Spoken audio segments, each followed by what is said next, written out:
तो दोस्तों हाजिर हूँ एक फिर से नई कहानी के साथ जिसका नाम है पंडित जी। आखिर ये पंडित जी की कहानी क्या है ये तो कहानी सुनने के बाद ही पता चलेगा, तो चलिए सुनते हैं। बहुत समय पहले की बात है। एक नगर में श्याम जी नामक पंडित जी रहते थे। पंडित जी का स्वभाव बहुत ही सरल था। उनको किसी भी चीज का लालच नहीं था। आज पंडित जी दूसरे गांव पूजा के लिए जा रहे थे, तो उनकी पत्नी बोली, शाम के खाने के लिए बस एक मुट्ठी चावल है और कुछ नहीं। पंडित जी बिना कुछ बोले ही निकल दिए। तो पंडिताइन भी कुछ बोली नहीं और अपने घर के कामों में व्यस्त हो गई। शाम को जब पंडित जी घर वापस आए तो उनकी पत्नी ने उनको खाने को दिया। इस पर पंडित जी ने बोला, ये तो बहुत ही अच्छी सब्जी है। इस पर पंडित जी ने कहा, तुम ये कहाँ से लेकर आई?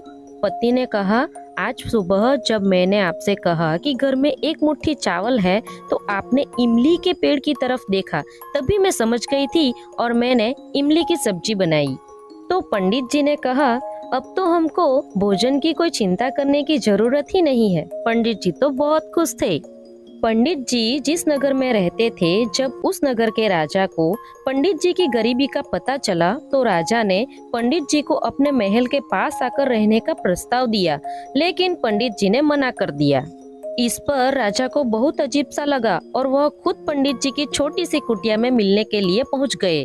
राजा जब पंडित जी की कुटिया में पहुंचे तो थोड़ी देर बात करने के बाद पूछा, पंडित जी आपको कोई तकलीफ तो नहीं है ना यहाँ? इस पर पंडित जी ने कहा, यह बात तो आप हमारी पत्नी से ही पूछ लीजिए।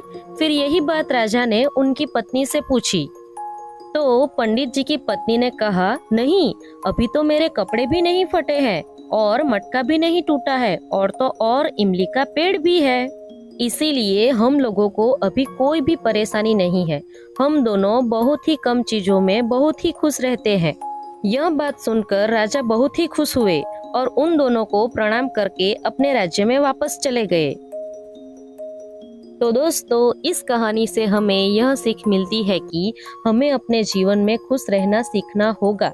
जरूरी नहीं कि आपके पास महल हो तभी आप खुश रह सकते हो। अगर आपके पास छोटी सी भी कुटिया हो वो भी आपके लिए बहुत है। अगर आप संतोष मानना सीख जाओ, आपको जो भी मिले उसमें संतोष मानिए और सुखी और शांति से अपना जीवन बिताइए।